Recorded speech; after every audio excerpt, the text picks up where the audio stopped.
So I'd like to get started, if we could. Todd, could you give us a little history of the Land Board? Sure, Bob. Idaho's Land Board was created at statehood. It was when Idaho became a state, the federal government transferred some lands to Idaho to be managed for certain endowments, public schools being the major endowment, and also the University of Idaho, the Agricultural College, the penitentiaries, and there's a few others. With that transfer endowments, they set up the management of the lands so that the revenue can be generated for the endowments for the long term.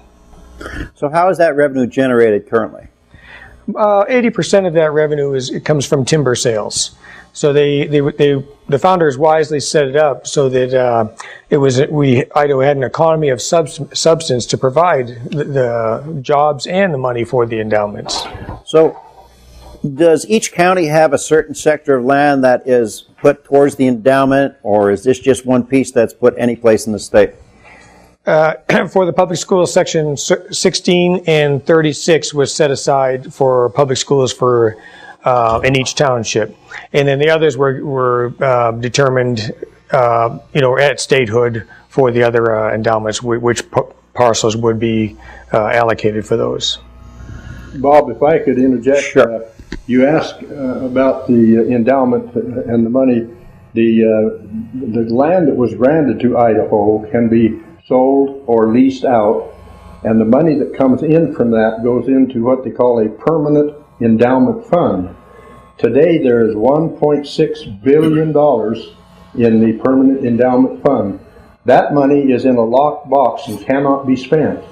It can be invested, and the earnings from the investment go into the endowment reserve fund, and that's where the money comes to go out to the endowment, to the schools.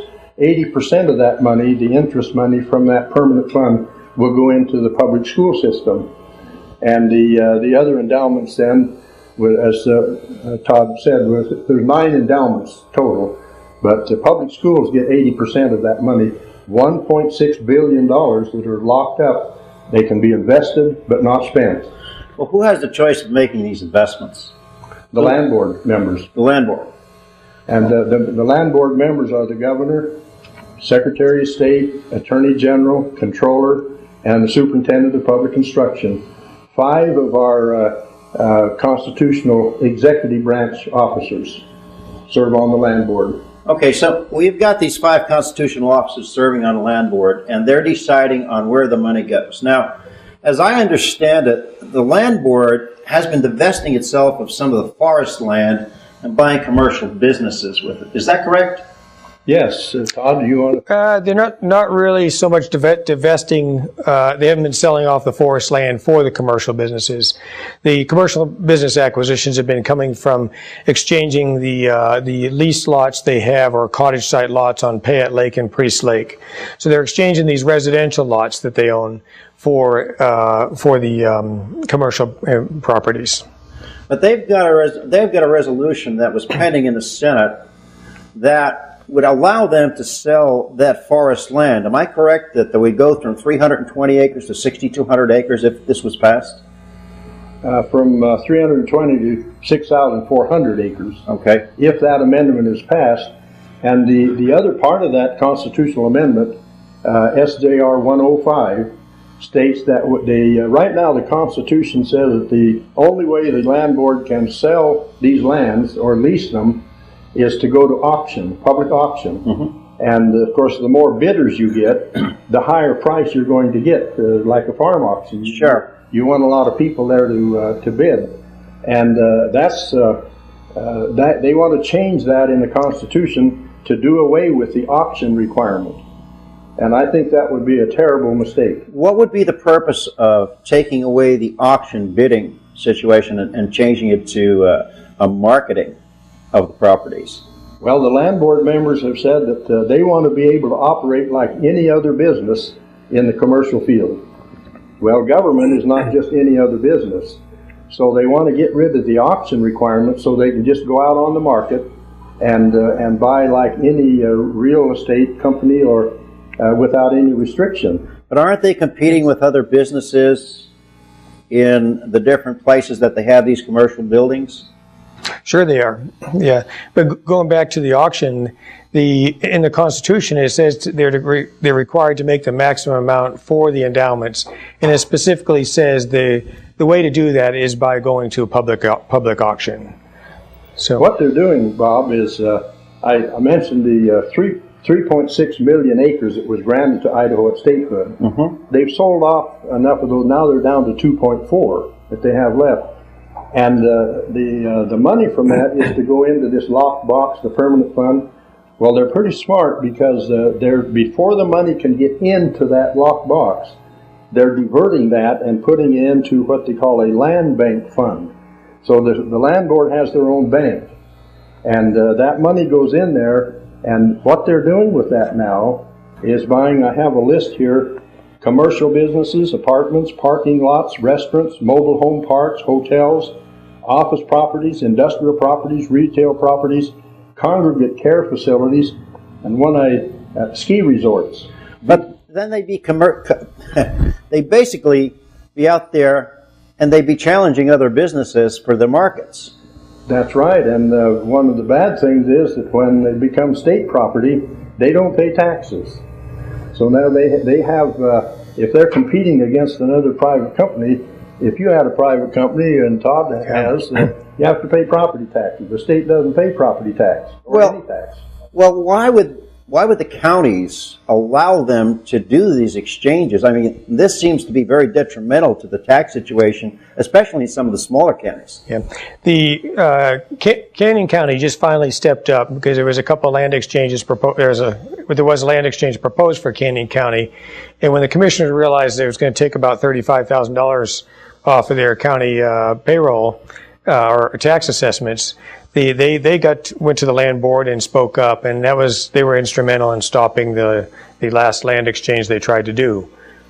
But we've had other land exchanges that have taken place, and as I understand it, a couple of our legislators have gone down to the land board and talked to them about the appraisals. Who's actually doing the appraisals on these properties? I mean, I don't believe that any of these gentlemen that are on the board I would call geniuses at real estate, so to speak. Yeah, the one was just over a year ago when they exchanged for an industrial building in Idaho Falls. They exchanged 14 acres at Payette Lake of University of Idaho land for this industrial building, and both appraisals came up at exactly $6.1 million, and that raised a red flag for some people, Bob and Tax Accountability Committee group in Nampa and myself, and we all started looking into this. And the Tax Accountability Committee group, they actually hired their own appraiser to do a review appraisal, and that appraisal showed about $1.4 million that the land board gave away on this deal. Well, let me ask you a couple more questions because I'm a little familiar with this transaction. I spent some time looking at it. They were appraising a building that the government would not let them inside of. Is that correct? Yes. So how do you appraise a building if you don't know what's inside of it? You have to, I guess on that part of it. And my other point is how do you get a reappraised value where they took it from, I guess, $2.3 million or $6 million up to the $6 million exchangeable fee? They said that they were going to use the lease agreement. But when you read through the lease agreement, there's an escape clause in there for the government that leases the building. Yes. This is dumb business. Yeah, so the land board could be out if sequester cuts affected that the federal government that's leasing that building from the land board. They could lose quite a bit of revenue for the endowments right there.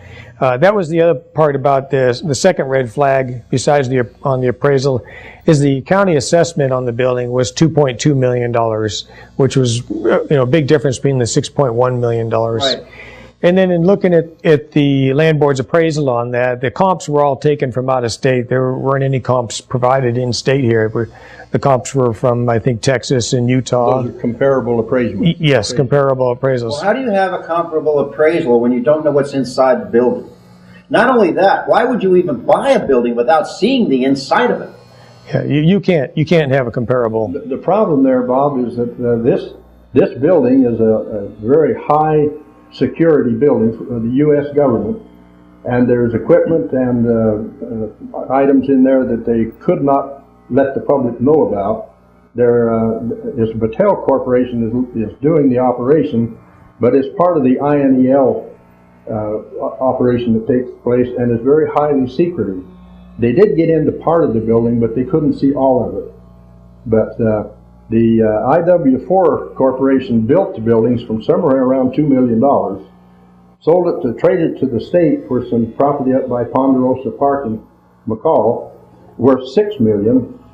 Then Battelle, or IW4, turned around and sold the McCall property to the University of Idaho for $6 million. So the IW4 walked away with a $4 million profit. Right. Turn a hand. And the University of Idaho had to go out there and issue a bond to buy that property. Issued a bond to buy the property. Mm-hmm. Well, it sounds to me like the land board's been kind of screwing things up a bit here. Well, I'll tell you, it kind of starts from a letter I got from our governor. I questioned him about this, and he wrote back to me and said, one aspect of managing endowment lands and the endowment trust in accordance with the Idaho Constitution is to create a more diversified land portfolio. This includes expanding the portfolio to include more commercial properties. But it was never in part of the endowment to own commercial properties, was it? No, it was not. And as a matter of fact, during the debates of when we were adopting a constitution, it was proposed then to sell off the lands and invest in real estate, and that didn't even make it out of committee at that time.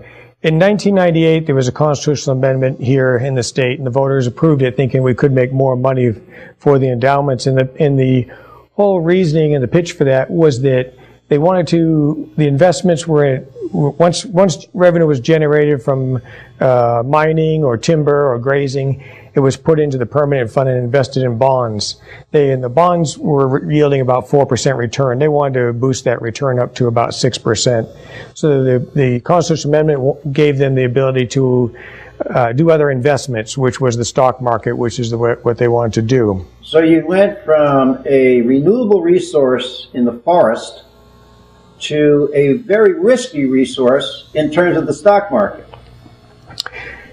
But what's interesting too is in the whole report that persuaded the land board to put forth this constitutional amendment, everything in that report characterized timber as being very risky, so they needed to diversify the portfolio into what they called a variable stock market. How did they consider timber risky? Were they afraid it's going to burn down?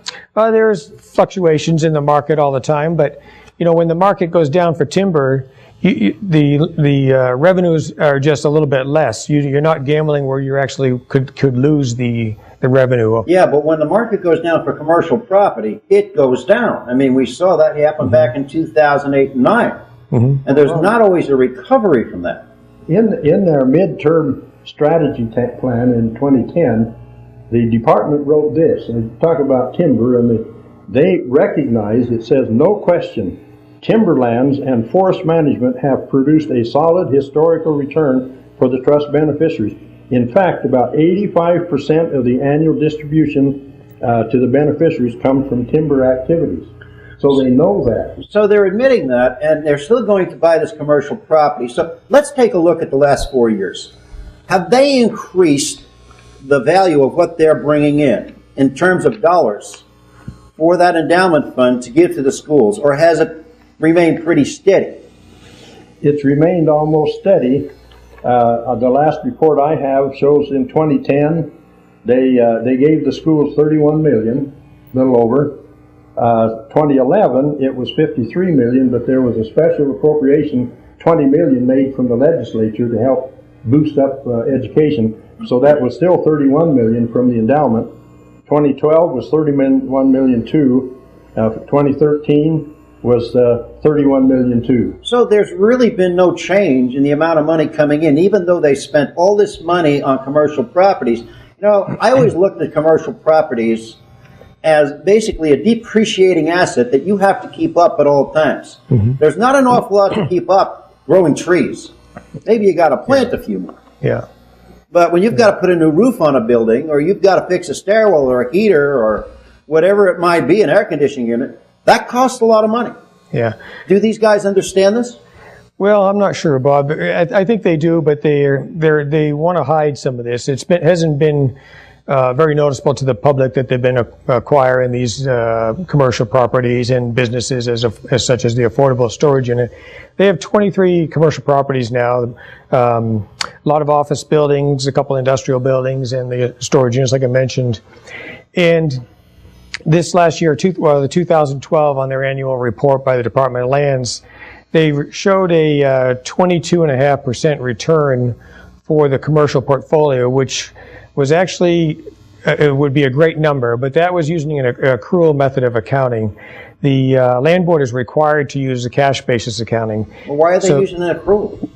To make the numbers look better. Oh my God! So the cash return is just under 1.3%, which is a lousy return. So I think that's why they use the accrual, to make it look better and give it portray a favorable image of this commercial portfolio. Well, you just told me they were getting over 4% in the endowment fund. 4% was what they made on bonds. Now they're making 1.3%. On the commercial investments. Boy, are they geniuses. Yeah, if we back up a little bit, that when they went to the modification of the Constitution to allow them to invest in the stock market, they put the phrase in there, other investments. And so since then, they've interpreted that or used that to be going into the commercial portfolio. So that's where it's progressed from what was stable and in bonds at a 4% return to a bit riskier return in the stock market to now going into commercial real estate. By golly, I make more on my insurance policy. I get almost 7%. Well, I'd say this is pretty bad investing. It is in commercial, and then the other part of that is investing is the competing with the private industry. Well, that's what I don't understand. Why aren't people outraged that they are getting into these commercial businesses? They're taking taxes away from the counties. They're competing with other commercial businesses, generally taking market share from them. Well, and part of what this list of different kinds of things they want to buy.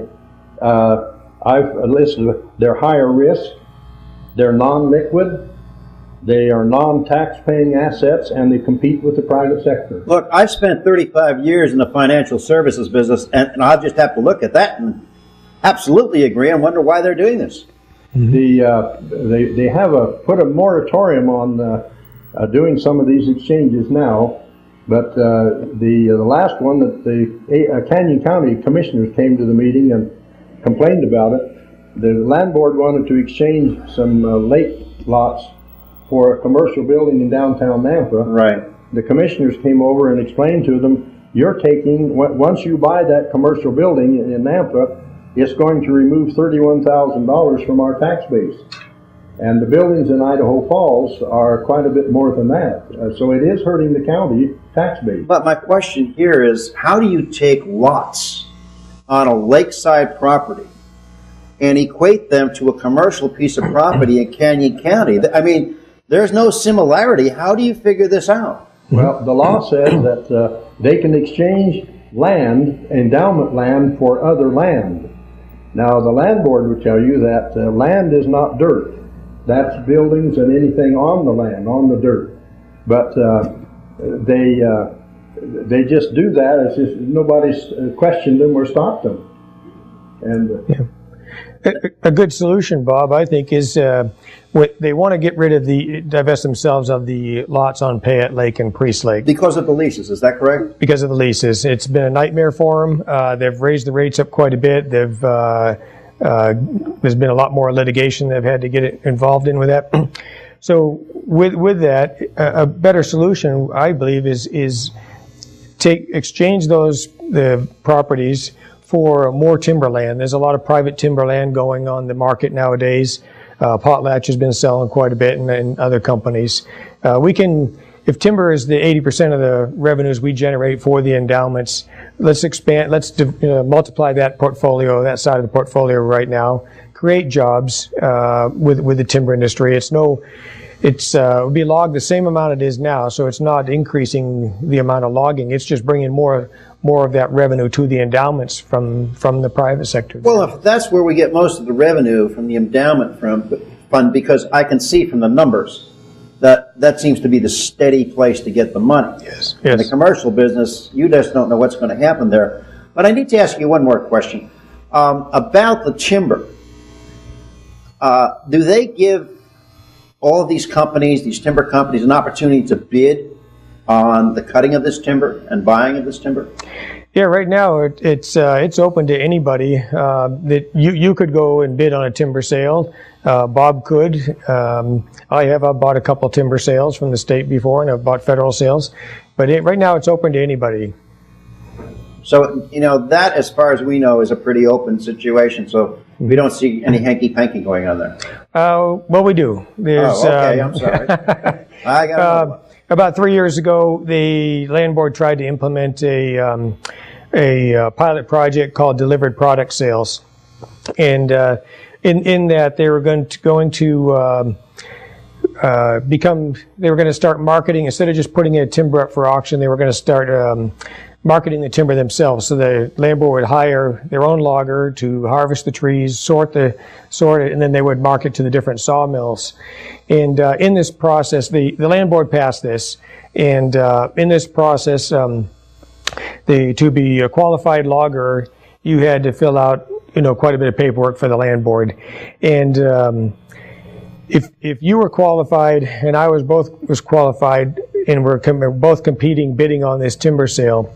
But if I'm a small business and I have 4 pieces of equipment, you're a big guy and you have 20 pieces of equipment, the paperwork would rate us on a point system and give us 0 to 100 points on this class. So you being a bigger company, have more equipment, you would have got 100 points and I'd got 25 points. Same thing with financial statements. The bigger financial statements got more points, and that was the determining factor over what we would bid on for the timber sale. So it potentially could it would bring less revenue to the endowments if the land board selected the off bidder on that. Anyway, these rules were overturned. I helped to get these overturned in both with the unanimous decision in the House of Representatives and in our Senate here. So you're the one who got this changed? Along with a few other people who helped me, yes. Bob, while we're in the timber, one of the things the land board has written in their asset management plan, this is the program they're going on, and this is what they plan to do. One of the items here is changing sawmill technology, markets, and products that provide new business opportunities. So, talking with some of the land board members, the Attorney General specifically, their concept is that one day they would own the sawmill. They would cut the timber with their own employees, bring it to the mill the lumber, and put it out to the market. I asked him, why would you do such a thing? Well, he said, that's where the money is. Business is where the money is. So they're going to compete and drive every other private timberman out of the country. Well, I don't think they're going to drive them out of the country. They may drive them crazy. But when you take a look at what they're doing, they don't want an auction market for the properties they sell. They originally had a way to give whoever was the biggest company their part for the logging of the trees. It just seems like there's too many shenanigans going on, too many different ways that this winds up into a crony state where certain people are favored and others aren't. Sure. Let me read about their asset business plan. They have a template for their plan. They want to identify and describe our competition. This is the state of Idaho. Who are they? Their location, the size of the firm. Describe competing resources. Describe competitor strength and core competencies. Alistair, it sounds like they should all move to Russia. Well, because they want a socialist state here. This is their plan, and they're working it.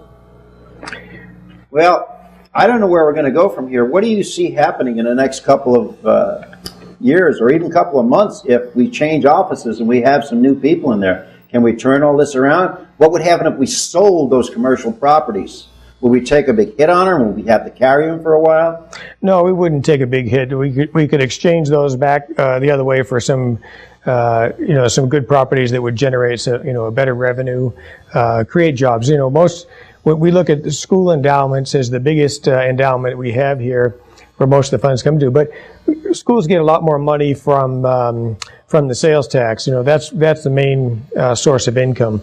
So we have to have a strong economy in order to have generate the revenues for sales tax to also provide for the schools. And you could sell those properties. The idea originally, our Constitution was written, was that those lands would be sold. The money would go into this permanent endowment fund, The lockbox. the lockbox, to be invested in AAA guaranteed return government bonds, federal bonds, municipal bonds. Well, I wouldn't say guaranteed return with the federal bonds anymore. Well, not anymore, but anyway, that's those commercial properties should be sold and the money put into that lockbox to be invested in very secure investment. And then what would happen with that bank fund where they've been shifting the money to? Would that be closed down? We tried to get rid of that a couple of years ago, and we couldn't get it through the legislature's. Why will the legislature not look at these problems that we have in the land board? Why are they resisting? I think it comes from the land board members. They're constitutionally elected officers, the executive branch, and they want to stay in the commercial business, and that's why they're doing it. Well, I want to thank you gentlemen very much for coming here this evening. You opened my eyes. I hope you've opened some of our audience's eyes, because I do see that we have some real problems here, and I hope we can change them. Right now, we're looking at a very strong primary election coming up, and I know 5 of the constitutional offices are being challenged, and if they are changed, maybe we can actually do something to change the land board. But that'll be up to the people. They're going to have to make the difference. Thank you again for being here this evening. We appreciate your time. We'll be back next week with another show and some more very great guests, and I thank you two gentlemen very much for coming. Thank you, Bob.